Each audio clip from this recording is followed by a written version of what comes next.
You've been told that carrying others is love, that putting everyone else first is virtue, that your exhaustion is just the price of being a good person. That's not love, that's conditioning, and it's slowly draining the life out of you. Real love doesn't require you to disappear. Real strength doesn't mean accepting weight that damages you. And the most loving thing you can do for the people around you is to stop absorbing their pain, because it helps neither of you. This audiobook dismantles that conditioning piece by piece, and in its place it builds something healthier, freer, and more genuinely loving. Like this, subscribe and share it. Let's redefine what strength and love actually look like. Chapter 1: The weight you were never meant to carry. You wake up already tired, and it has nothing to do with sleep. The exhaustion sits deeper than your body. It lives in your chest, in your thoughts. In the quiet moments when everything slows down and you realize just how much you're holding. Not physically, but emotionally, mentally, and silently. You carry expectations that were never yours. You carry guilt that was handed to you. You carry responsibility for things you never controlled. And over time you've mistaken that weight for who you are. But here's the truth, direct and unfiltered. Not everything you carry belongs to you. So somewhere along the way you learned to pick things up without questioning them. Maybe it started in childhood, when you absorbed the tension in your household and tried to fix it without understanding it. Maybe it came from trying to be the reliable one, the strong one, the one who never breaks. Or maybe it came from a world that constantly told you to be more, do more, fix more, hold more, so you did. You carried other people's expectations like they were your assignment. You carried their disappointments like they were your failure. You carried their moods, their problems, their unresolved issues, believing it was somehow your responsibility to make things right. And slowly, without realizing it, you built a life around weight that was never yours to hold. Imagine walking through an airport with a suitcase that doesn't belong to you. It's heavy, awkward, and slowing you down. You didn't pack it. You don't even know what's inside, but you keep dragging it. Because somewhere along the way someone handed it to you and you didn't question it. That's what most people are doing in their lives, dragging emotional baggage that was handed to them by family, relationships, society, and past experiences. And because you've carried it for so long, it feels normal. It feels like part of your identity, but normal doesn't mean right. There's a difference between being responsible and being burdened. Responsibility empowers you. Burden drains you. Responsibility is rooted in choice. Burden is rooted in obligation you never agreed to. You were not born to carry the emotional weight of everyone around you. Think about how often you say yes when you want to say no. How often you overthink someone else's opinion. How often you replay conversations trying to fix something that already happened. How often you blame yourself for outcomes that were never in your control. That's not strength, that's conditioning. Real strength is knowing what's yours to carry and what is. Real strength is setting boundaries without guilt. Real strength is understanding that you can care about people without carrying their weight. And that distinction changes everything. There's a story of a man who worked 2 jobs, not because he needed the money, but because he felt responsible for everyone around him. His family depended on him. His friends leaned on him. At work he took on extra responsibilities because he didn't want to disappoint anyone.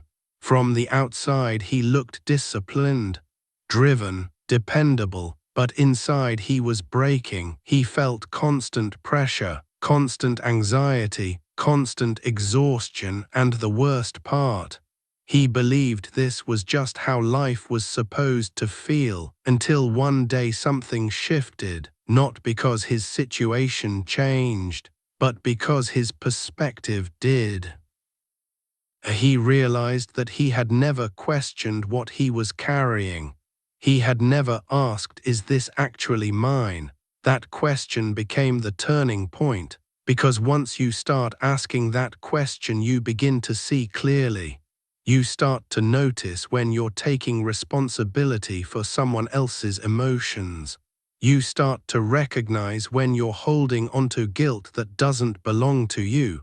You start to see how much of your stress is tied to things you were never meant to control. And awareness is where freedom begins. If this audiobook is bringing you value so far, take a moment to like it, share it with someone who needs to hear this, leave a comment with your biggest takeaway, and subscribe to Prime Audiobooks for more content like this. Now let's continue. Let's get practical. The first step in letting go of what was never yours is awareness. You cannot release what you don't recognize, so start paying attention to your emotional weight. When do you feel drained? Who do you feel responsible for? What situations leave you feeling overwhelmed even when you didn't directly cause them?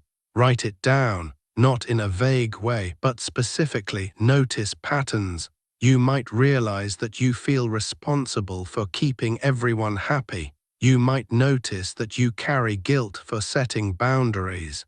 You might see that you take on problems that were never yours to solve. Once you identify it, the next step is simple, but not easy.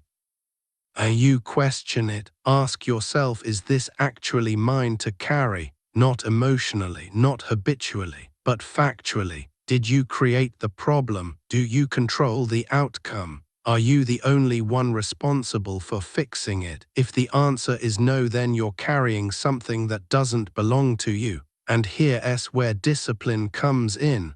Letting go is not a one-time decision. It's a repeated action. Every time you feel that familiar pull to take on something that isn't yours, you pause. You remind yourself of the truth. You choose differently. At first it will feel uncomfortable, maybe even wrong, because you've been conditioned to carry. You've been rewarded for it, praised for it, expected to do it. But growth often feels uncomfortable before it feels right. You are not abandoning people by setting boundaries. You are not selfish for protecting your energy. You are not wrong for choosing what's healthy for you. You are finally being honest. And honesty is the foundation of a strong life. Imagine what your life would feel like if you only carried what was truly yours, your responsibilities, your choices, your growth. No unnecessary guilt, no misplaced responsibility, no emotional overload from things outside your control. That's not a fantasy, that's clarity, and clarity creates power, because when you stop carrying what isn't yours, you create space. Space for focus, space for growth, space for peace. You begin to show up differently, not overwhelmed, but intentional, not reactive, but grounded, not burdened, but strong, and that version of you is unstoppable. So as you move through your day, pay attention. What are you carrying right now that doesn't belong to you? What expectations are you trying to meet that were never yours to fulfill? What guilt are you holding onto that you didn't earn? And most importantly, what would happen if you finally decided to put it down? And Chapter 2, The Hidden Cost of Holding On. You've already begun to see it. The weight you've been carrying isn't random. It's learned, repeated, and reinforced over time until it feels like identity. And once something feels like identity, letting go of it feels like losing a part of yourself. But here's the reality most people avoid. Holding on to what is yours isn't just exhausting, it's expensive. It costs you clarity. It costs you energy. It costs you time you will never get back. And the longer you carry it, the more it shapes your life. Think about how decisions get made when you're weighed down. You hesitate more. You overthink more. You second guess yourself because your mind isn't just processing your own thoughts. It's juggling everyone else's too. You're not just asking what you want. You're asking what they want, what they expect, what they might think, how they might react. That's not decision making. That's mental overload. And overload leads to paralysis. There's a woman who built her entire career around pleasing people. She said yes to every project, every request, every opportunity that came her way. Her calendar was packed, her reputation was strong, and from the outside it looked like success, but inside she felt trapped. Every decision she made was filtered through the lens of other people's expectations. She wasn't choosing her path, she was reacting to everyone else's. And over time she lost connection with what she actually wanted. That's the hidden cost. When you carry what isn't yours, you lose yourself in the process. You stop trusting your own instincts because you've trained yourself to prioritize external voices over your internal one. You become so focused on managing others that you neglect your own direction. And eventually you wake up one day realizing you've built a life that doesn't fully feel like yours. That realization hits hard. But it's also a turning point, because once you see the cost, you can no longer ignore it. Let's break it down even further. Carrying what isn't yours drains your emotional energy. You spend hours thinking about situations you can't control. You replay conversations. You anticipate outcomes. You try to solve problems that don't belong to you. That's energy that could have been used to build something meaningful in your own life. It also damages your relationships, not in obvious ways, but in subtle ones. When you take on responsibility that isn't yours, you blur boundaries. You overextend yourself. You create silent resentment because you're giving more than you should, and deep down you know it. And resentment always finds a way to surface, either through frustration, withdrawal, or burnout. Then there's the impact on your confidence. Every time you take responsibility for something outside your control and it doesn't work out, you internalize it. You see it as a personal failure even when it wasn't yours to begin with. That chips away at your self-trust. You start believing you're not doing enough, not being enough, not fixing enough. But the truth is you were never supposed to carry that weight in the first place. So you end up measuring yourself against outcomes you were never responsible for. That's a losing game. Now imagine the opposite. Imagine making decisions based on clarity instead of pressure. Imagine focusing your energy on what you can actually control. Imagine showing up in your relationships without overextending yourself, without silent resentment, without emotional exhaustion. That's what happens when you stop carrying what isn't yours. But getting there requires something most people avoid: honesty. You have to be honest about why you've been holding on. For some it's fear. Fear of disappointing people, fear of conflict, fear of being seen as selfish. For others it's identity, being the reliable one, the strong one, the fixer. It feels good to be needed even when it comes at a cost, and for many it's habit. You've done it for so long that you don't even question it anymore. But habits can be changed. It starts with recognizing the trade-offs. Every time you say yes to something that isn't yours, you're saying no to something that is your time, your energy, your focus, your growth. You can't carry everything and still move forward effectively. At some point, the weight slows you down, and if you don't intentionally let it go, life will force you to. Burnout is often the result of carrying too much for too long. It's not just about working hard. It's about holding onto things that were never yours until your mind and body have no choice but to shut down. That's not strength, that's overload. Strength is knowing your limits and respecting them. There's a man who realized this after years of trying to fix everyone around him. Friends came to him with problems, family leaned on him constantly, and he believed it was his role to solve everything, until one day he simply couldn't anymore. He was mentally exhausted, emotionally drained, and physically depleted, and in that moment he had a choice: continue carrying everything and break completely, or start letting go. He chose to let go, not by cutting people off, but by changing his role. He stopped trying to fix everything. He started listening without absorbing. He supported without overcommitting, and something unexpected happened. His relationships improved, because when you stop overfunctioning, you allow others to step up. When you stop carrying everything, you create space for balance. That's the shift. You don't have to carry everything to care. You don't have to fix everything to be valuable. You don't have to take on every responsibility to prove your worth. Your value is not measured by how much you carry. It's measured by how intentionally you live. So here's what you do next. Start setting limits, not aggressively, not defensively, but clearly. When something isn't yours, don't automatically pick it up.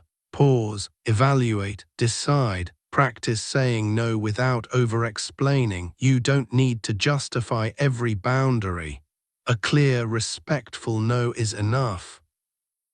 Reclaim your energy.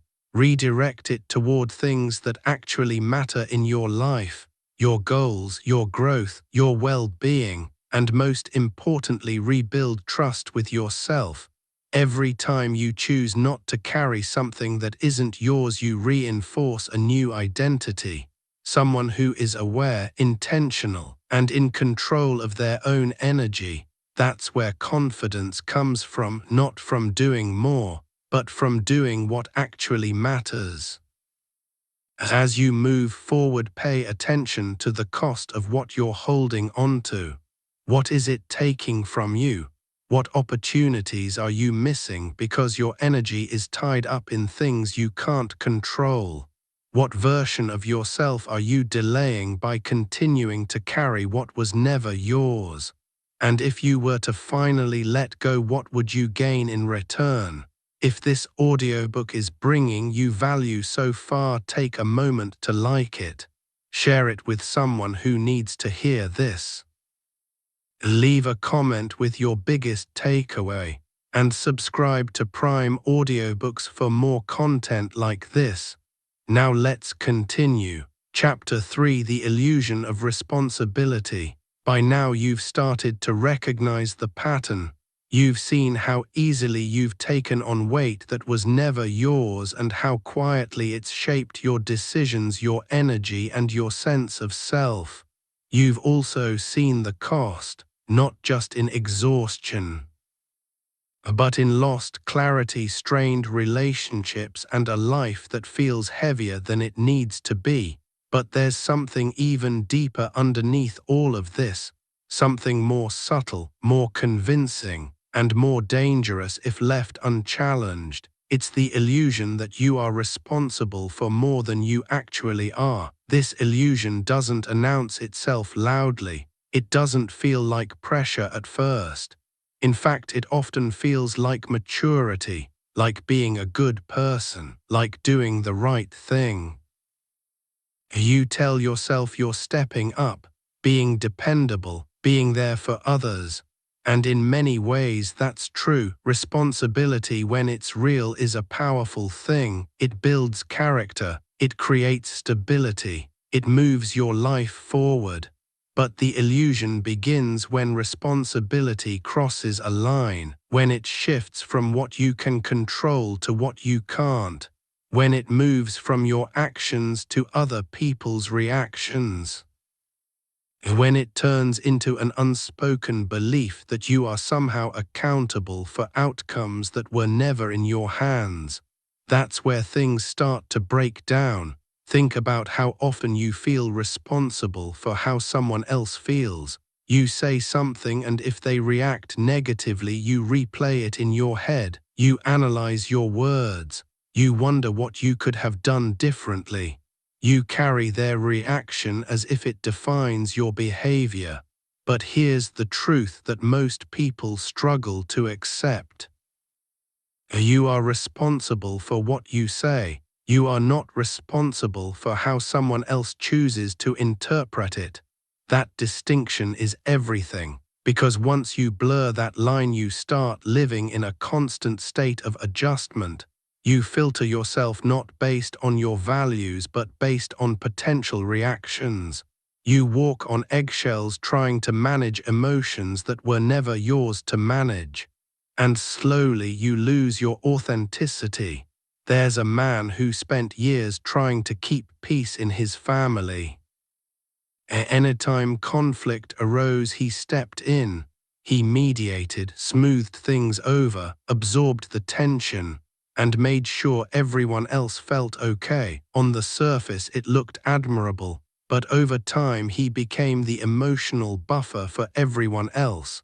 No one learned to handle their own issues because he was always there to carry the load. And the more he did, the more it was expected. He wasn't just helping, he was enabling, and that's one of the hardest truths to face. Sometimes by carrying what isn't yours, you're not just hurting yourself, you're preventing others from growing. Because when you take on someone else's responsibility, you remove their opportunity to face it, learn from it, and build their own strength. It's uncomfortable to step back. It feels like you're letting people down, but in reality, you're giving them space to step up.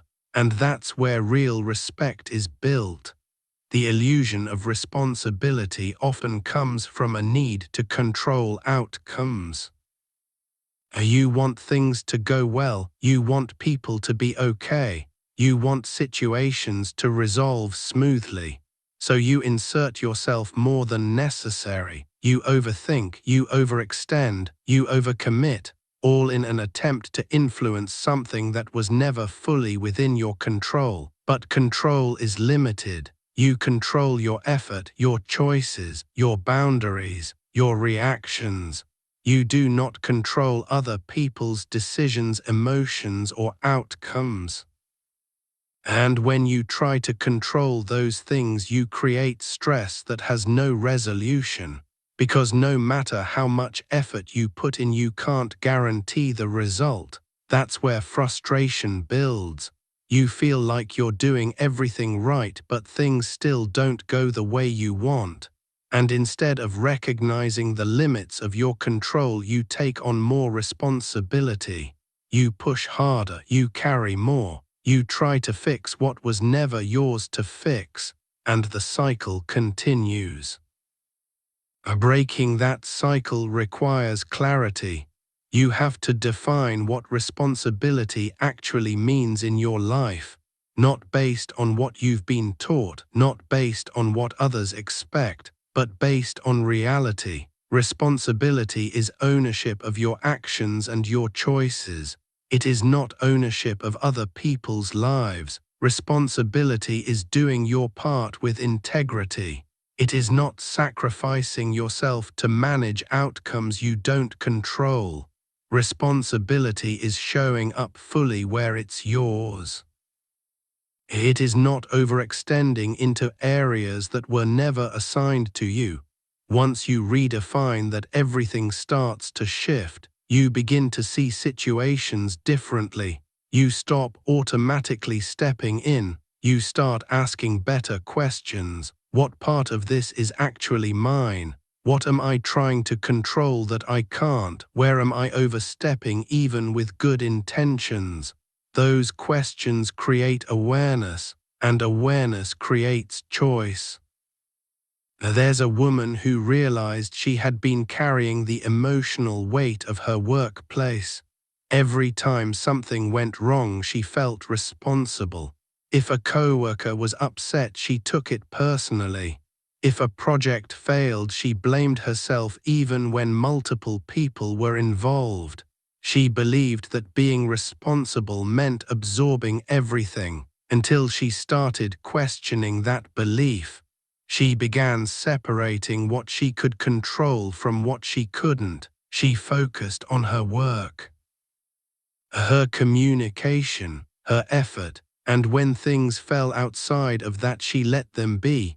At first it felt uncomfortable, like she wasn't doing enough, but over time something changed. She became more effective, not less, more confident, not less, because her energy was no longer scattered across things she couldn't control. It was focused on what actually mattered. That's the power of clarity. When you stop chasing control where it doesn't exist, you become stronger where it does. You stop reacting to everything. You start responding with intention. You stop carrying unnecessary weight. You start moving with purpose.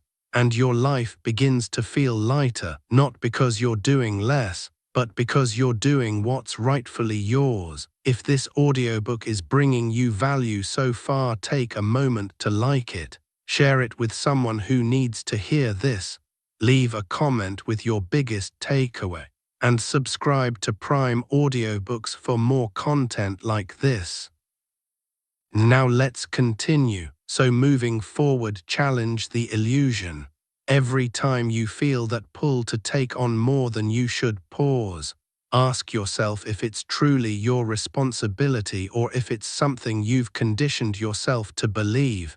Be honest even when it's uncomfortable, because the more honest you are, the clearer your boundaries become. And the clearer your boundaries become, the stronger your life becomes. You are not here to control everything. You are not here to carry everyone. You are here to live with intention, to act with integrity, and to focus your energy where it actually makes a difference. So as you reflect on this, consider where the illusion has been shaping your life. Where have you been taking responsibility for outcomes you don't control? Where have you been managing emotions that aren't yours to manage? Where have you been overextending in the name of being responsible? And if you were to step back, redefine your role and focus only on what's truly yours, how much lighter would your life feel? Chapter 4: Boundaries that set you free. You've started to see the difference between what is yours and what never was. You've recognized the cost of carrying too much and the illusion that made it feel like responsibility. And now, whether it feels uncomfortable or empowering, you're beginning to understand that something has to change. Because awareness without action changes nothing. You can know exactly what you're carrying. You can clearly see what isn't yours. But if you don't act on that awareness, you'll continue living the same patterns. The weight won't disappear on its own. It stays until you make a decision to put it down. And that decision shows up in one place more than anywhere else. Boundaries. For a lot of people, that word immediately creates tension. It feels confrontational. It feels selfish. It feels like something that will disrupt relationships or create distance. But the truth is the opposite. Boundaries are not walls that push people away. They are lines that define where you end and someone else begins. Without them, everything blends together. Your time becomes everyone's time. Your energy becomes everyone's energy. Your priorities get replaced by other people's demands, and slowly you disappear inside your own life. Boundaries bring you back. They are not about controlling others. They are about controlling access to you, your time, your attention, your emotional capacity. And here's the part most people miss. If you don't set boundaries, people will set them for you, not intentionally, not maliciously, but naturally. People will take as much as you allow, not because they're bad, but because that's how human behavior works. We operate within the limits that are given. If there are no limits, there is no structure. There's a man who was known as the go-to person in his office. Need help, call him. Deadline tight, give it to him. Problem unsolved, he'll handle it. At first it felt good. He was respected, trusted, needed. But over time it became overwhelming. His workload doubled while others stayed the same. His stress increased while others remained balanced. And eventually he started feeling resentment toward the very people he once wanted to help, not because they asked too much, but because he never set a limit. The moment he started setting boundaries, everything changed. Not instantly, not perfectly, but steadily. He stopped saying yes to everything. He started asking for clarity before committing. He began protecting his time like it actually mattered, and something unexpected happened. People adjusted. Some resisted at first. That's normal. Anytime you change a pattern, there will be friction, but over time they adapted to the new standard. Because boundaries teach people how to treat you, and if you've never taught them, they've been guessing. Let's be clear about something important. Setting boundaries is not about being harsh. It's not about cutting people off or becoming distant. It's about being clear and consistent. It's about knowing your limits and communicating them without apology. That's where most people struggle. They feel the need to explain, justify, or soften their boundaries to make them more acceptable. They add extra words to avoid discomfort. They leave room for negotiation when they don't actually want to. And in doing that, they weaken the boundary. Clarity is strength. A clear no is more respectful than a hesitant yes, because a hesitant yes leads to frustration, resentment, and eventually burnout. You don't need a long explanation to protect your time.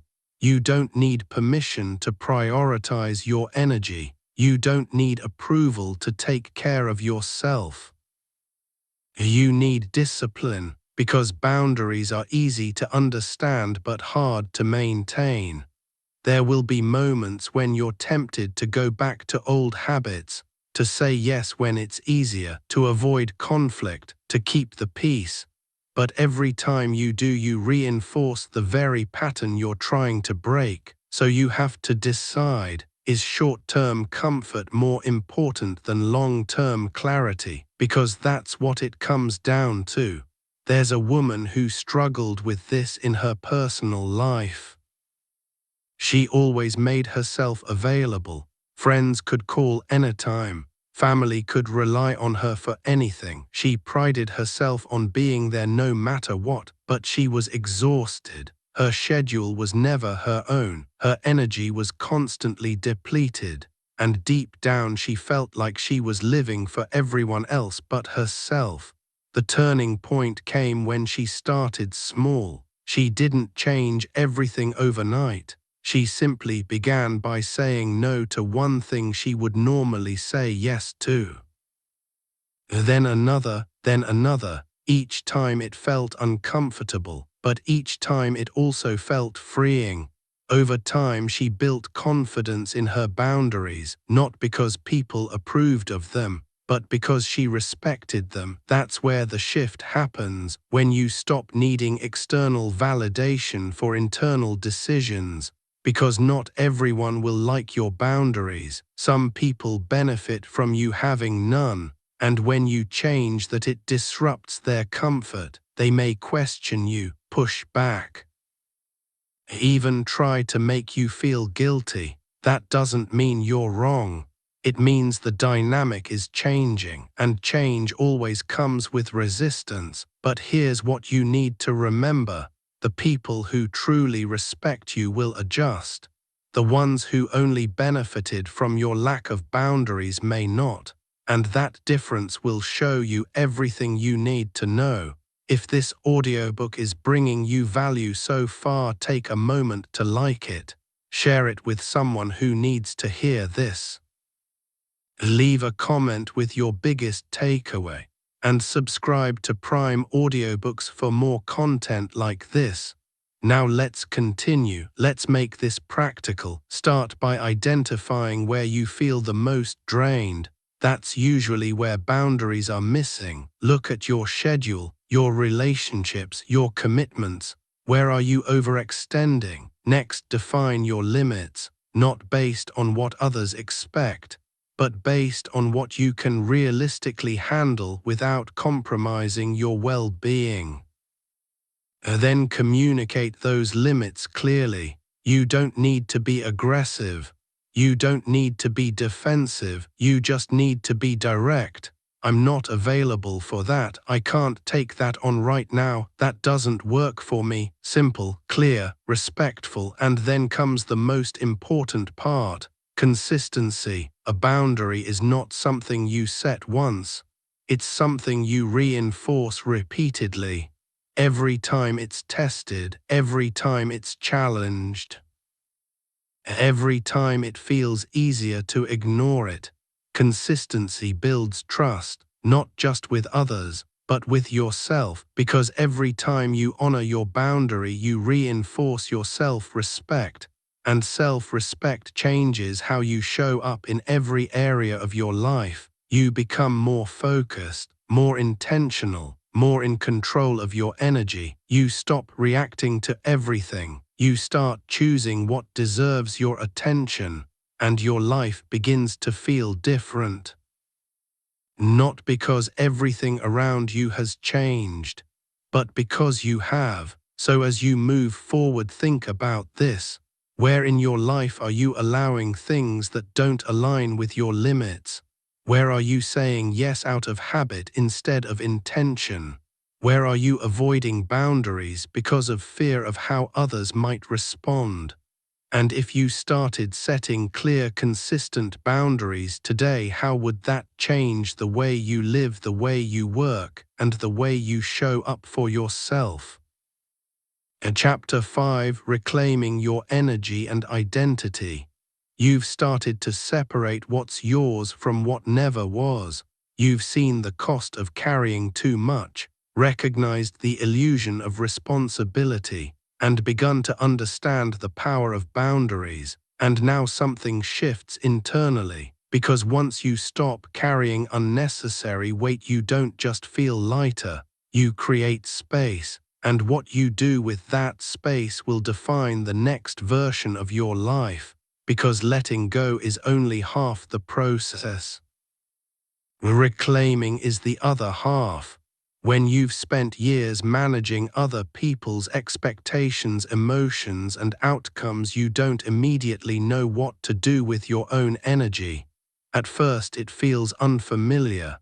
You might even feel a sense of emptiness, not because something is missing, but because something unnecessary is finally gone.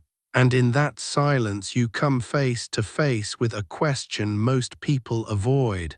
Who are you without the weight, not the version of you shaped by pressure, obligation, or habit, but the version of you that exists when your energy is no longer being pulled in every direction? That's where identity begins to rebuild. There's a man who spent most of his adult life being the provider for everyone around him, not just financially, but emotionally and mentally. He was the problem solver, the steady one, the person everyone depended on. And when he finally stopped carrying what wasn't his, he expected to feel immediate relief. Instead, he felt lost, because so much of his identity was tied to being needed. When that constant demand disappeared, he didn't know who he was without it. That's something most people don't talk about. When you let go of roles you've played for years, there's a gap. And if you're not intentional, you'll fill that gap with the same patterns, just in a different form. So the goal isn't just to remove what doesn't belong, it's to replace it with something that does, something aligned. Something intentional, something that actually reflects who you want to be.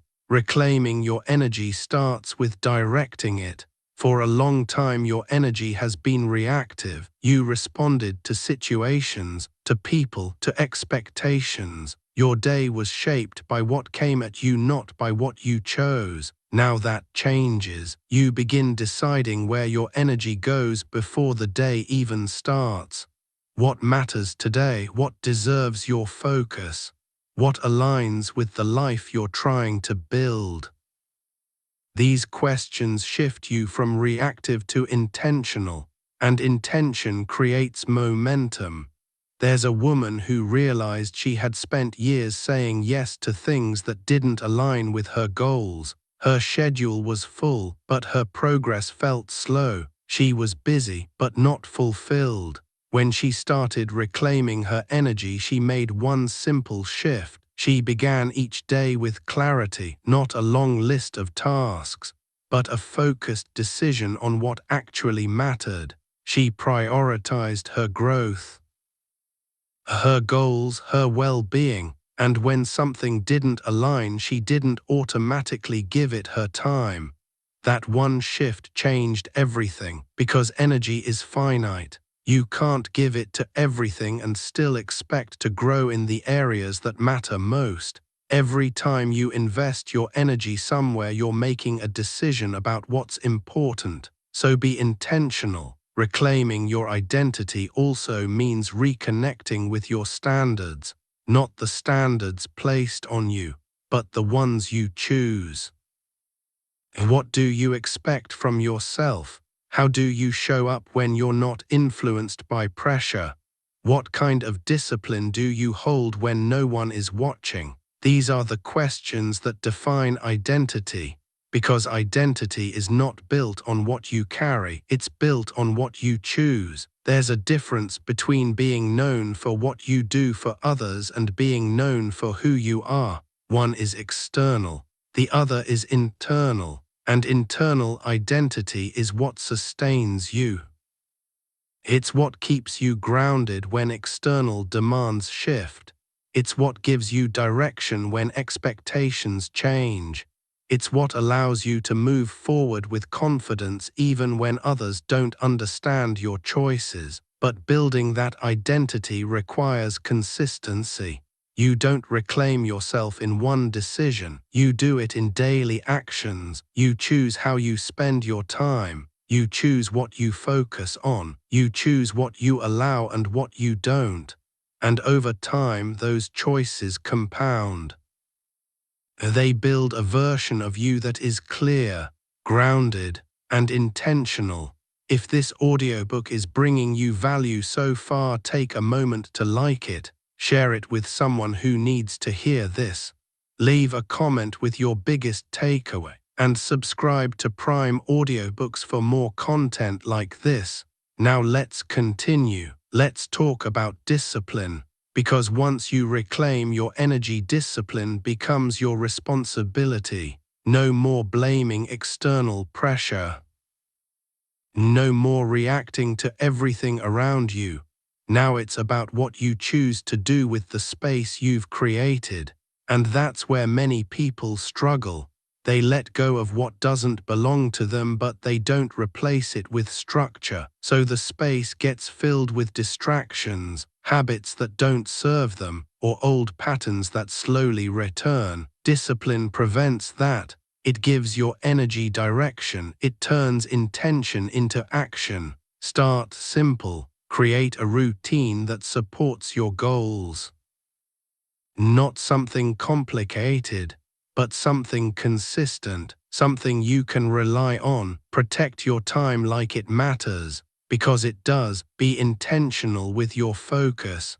Limit distractions that pull you away from what you've decided is important, and most importantly, follow through, because every time you follow through, you reinforce trust with yourself, and self-trust is the foundation of confidence. There's a difference between knowing what to do and actually doing it. Reclaiming your identity requires both. You don't need to be perfect. You need to be consistent. Over time, that consistency builds momentum, and momentum builds transformation. You begin to feel different, not just lighter, but stronger, not just free, but focused, because your energy is no longer scattered, it's directed. Your identity is no longer reactive, it's intentional, and your life starts to reflect that. So as you move forward, pay attention to how you use your energy. Where are you investing it now that you've created space? What habits are you building with the time you've reclaimed? What standards are you holding yourself to when no one else is watching? And most importantly, who are you becoming now that you're no longer carrying what was never yours?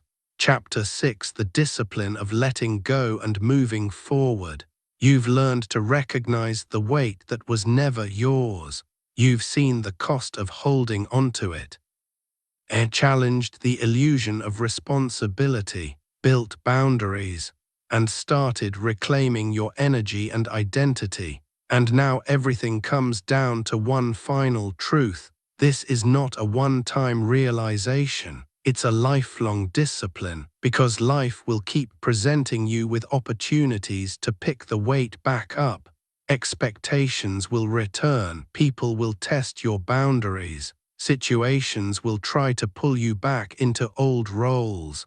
And in those moments, who you are is defined by what you choose. Letting go is not a single decision.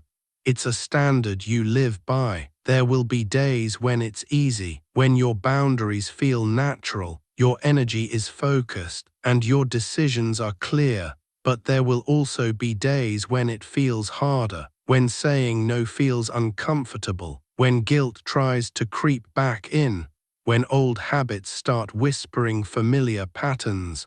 That's where discipline separates intention from action, because discipline is not about motivation. It's about consistency, especially when it's inconvenient. There's a man who had completely transformed how he managed his time and energy. He had clear boundaries, strong routines, and a renewed sense of purpose. For a while everything felt aligned, then something happened. A series of unexpected demands came into his life. Work pressure increased, family responsibilities grew, old expectations started resurfacing. And slowly, without realizing it, he began slipping back into old patterns, saying yes when he meant no, taking on more than he should, carrying what wasn't his. At first it felt like the right thing to do, just temporary, just until things settled down. But temporary patterns have a way of becoming permanent if you don't check them. It wasn't until he felt that familiar exhaustion return that he recognized what was happening. And in that moment he had a choice. Ignore it and continue down the same path, or step back, reset, and recommit to the standards he had built. He chose to reset, not perfectly, not instantly, but intentionally. That's the process. You will not get it right every time, but you can always return to it. That's what discipline looks like in real life. It's not rigid perfection, it's consistent correction. Every time you notice yourself picking up weight that isn't yours, you put it back down. Every time you feel yourself overextending, you pull back. Every time you catch yourself prioritizing others at the expense of yourself, you realign. Over and over again, until it becomes who you are, because eventually what feels like effort becomes instinct. You stop questioning your boundaries. You stop negotiating your limits. You stop carrying things that don't belong to you, not because you're forcing yourself, but because it no longer aligns with who you've become. That's when true change happens, but there's one more layer to this. Letting go is not just about removing weight. It's about moving forward without it, because if you only focus on what you're leaving behind, you stay connected to it. Your attention remains tied to the past, to the patterns, to the weight. Forward movement requires focus. Where are you going? What are you building? What matters now? These questions anchor you in the present and direct you toward the future. There's a woman who spent years trying to fix everything around her. Once she stopped carrying what wasn't hers, she expected life to feel complete. But instead she realized something important. Freedom without direction feels empty, so she made a decision. She stopped focusing on what she had let go of and started focusing on what she wanted to create. She set goals that actually mattered to her. She built routines that supported her growth. She invested her energy into things that moved her forward.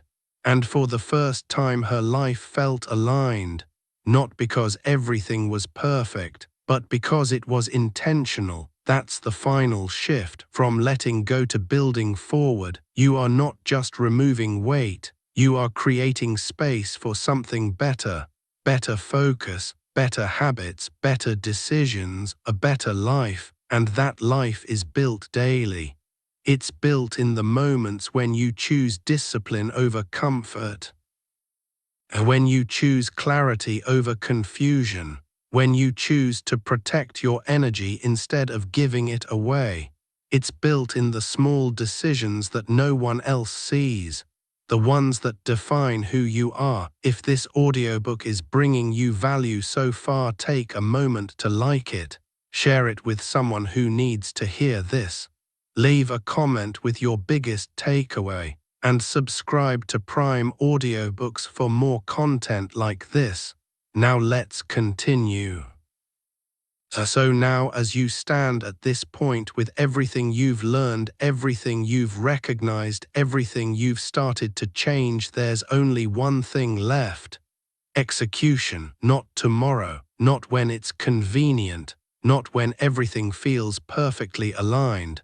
Now, because the life you want is not waiting for the perfect moment, it's built through consistent action in the present. You already know what doesn't belong to you. You already know where you've been overextending. You already know where your boundaries need to be stronger. The question is not whether you understand it. The question is whether you will live it.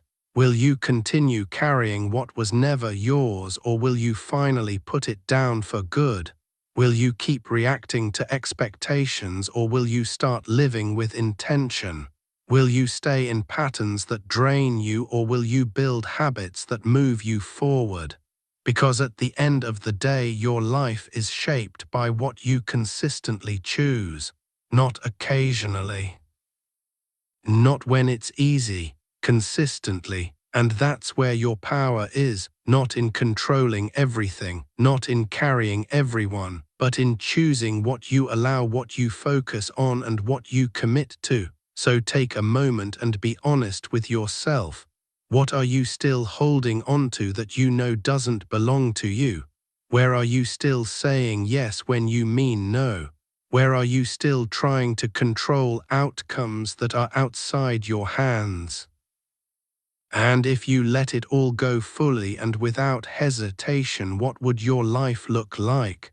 What would your days feel like? What would you finally have the energy to build? Because that version of your life is not out of reach, it's waiting on your decision. The decision to stop carrying what was never yours. The decision to protect your energy.